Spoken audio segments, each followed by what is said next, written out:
Seria possível a arte sobreviver sem artistas? E quando a emoção é fabricada, ainda é emoção? Tem coisa acontecendo na internet que parece ficção, mas já é realidade. Personagens que não existem lotando palcos reais, vozes que nunca viveram emocionando multidões e músicas que emocionam e que tocam as pessoas sem ninguém por trás. O que acontece quando a arte não vem mais de alguém, mas de algo? Hoje a gente vai descer um pouco e entrar na toca do coelho digital, não para dar respostas fáceis, mas para deixar perguntas incômodas na cabeça. Antes de tudo, queria pedir para você deixar o like para ajudar o meu conteúdo a crescer cada vez mais.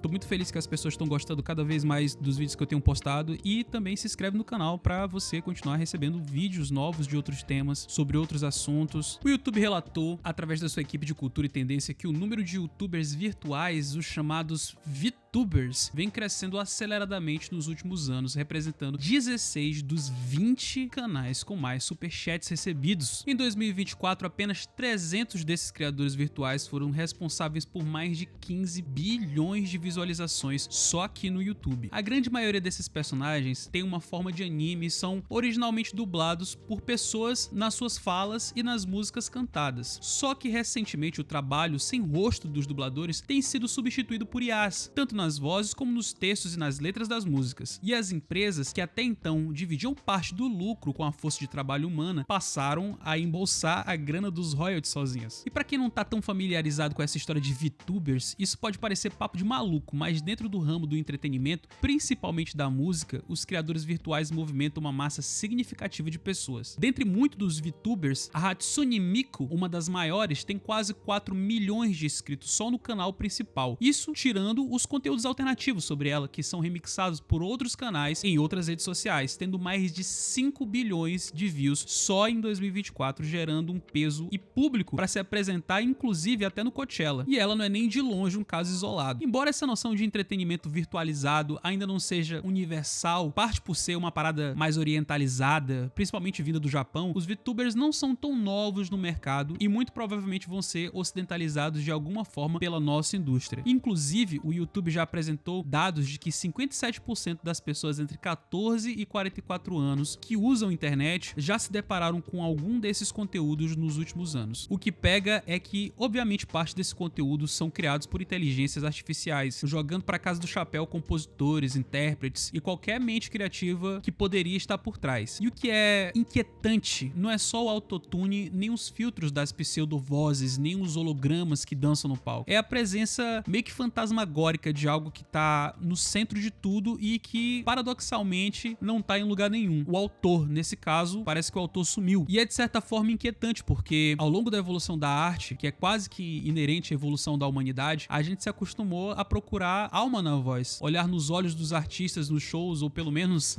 em alguns deles, né? Imaginar que existe uma dor real por trás das letras das músicas que a gente ouve, uma espécie de biografia invisível que dá sentido para as canções. Até porque um dos sentidos da arte é justamente servir como fator de coesão social, tipo uma cola da sociedade. Cantar junto, dançar em rodas, contar histórias através das músicas, tudo isso cria identidade coletiva. A música, como uma forma de arte, fortalece laços, estabelece mitos fundadores, reforçam regras morais. Tribos que cantavam juntas, por exemplo, guerreavam melhor. Grupos que partilhavam símbolos confiavam mais uns nos outros. Mas agora a gente se depara com músicas compostas por inteligências artificiais, cantadas por vozes sintetizadas, performadas por avatares 3D que jamais tiveram um passado. E mesmo assim, esses conteúdos de certa forma emocionam, vendem, viralizam, tocam, movem pelo menos uma parcela da humanidade, uma parcela bem grande da humanidade. Mas quem é que tá lá? O autor que durante séculos foi o farol da criação, desde Homero até Beyoncé, agora virou uma espécie de incógnita. E quando o criador vira basicamente um algoritmo e a criação é fruto de cálculos em vez de uma angústia ou de um êxtase, surge uma pergunta: a arte precisa de um ser humano por trás para ser arte? E se não precisa, então o que é que resta? O conceito de autoria sempre foi o elo entre a obra e o mundo. Era o quem que justificava o porquê. Quando a gente lê um poema da Sylvia Plath, por exemplo, não é só a métrica e a rima que nos comovem, comove. Métrica nunca comoveu ninguém, nem escala, nem mesmo voz bonita. É a presença de uma vida ali que emociona. Uma dor de uma pessoa que sangra na entrelinha. Mas diante de uma canção feita por uma IA, essa camada meio que desaparece. O que nos resta é o efeito arte, sem a substância emocional que a gerou, sem um tempero da conexão humana. Isso cria uma sensação de estranhamento. Acho que todo mundo já deve ter passado por essa sensação de estranhamento com alguém super simpático, ou alguém muito bonito, ou aquele filme muito bem feito que não pegou, aquele cantor com aquela música super legal que tu fica, cara, não sei dizer porquê,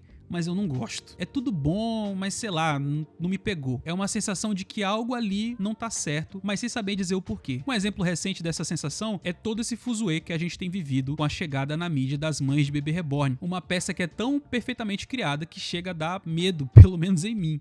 Sei em vocês, né? Simula perfeitamente um bebê, só que não tem vida. Essa sensação é chamada por Freud de unheimlich, algo estranho, inquietante, que não é familiar, aquilo que não é de casa, literalmente traduzido. Uma coisa apavorante. No caso, o unheimlich é aquilo que deveria ser familiar e acolhedor, mas que, por algum motivo, se torna perturbador. É o desconforto que nasce quando uma coisa familiar vira estranha. É o momento em que você vê algo que parece real, mas claramente não é. E, mesmo assim, a parada te encara de volta, tipo num filme de terror. Isso é, de certa forma, um pouco do que a gente tem vivido dentro desse processo moderno de produção artística. A gente tá entrando numa era em que muito da arte tem se tornado experiência sem origem, um simulacro da emoção, um déjà vu de sentimentos. A inteligência artificial pode compor uma música triste com maestria, pode sim, mas não pode saber o que é perder alguém. Pode até cantar sobre paixão, mas nunca vai saber o que é desejar. E mesmo assim, ela performa isso tudo com uma fidelidade quase assustadora, tipo um médium que encarna sensações que nunca viveu do além. Isso leva a gente para um paradoxo moderno. A arte pode ser perfeita e ainda assim profundamente vazia. Talvez Freud já tivesse uma palavra para isso. Talvez os existencialistas chamassem de angústia metafísica, mas no fim, o que sentimos diante dessa ausência disfarçada de presença é algo difícil de nomear. É um vazio elegante, rebuscado, uma beleza sem pegada, uma alma que não grita porque nunca teve boca. E é nesse vácuo que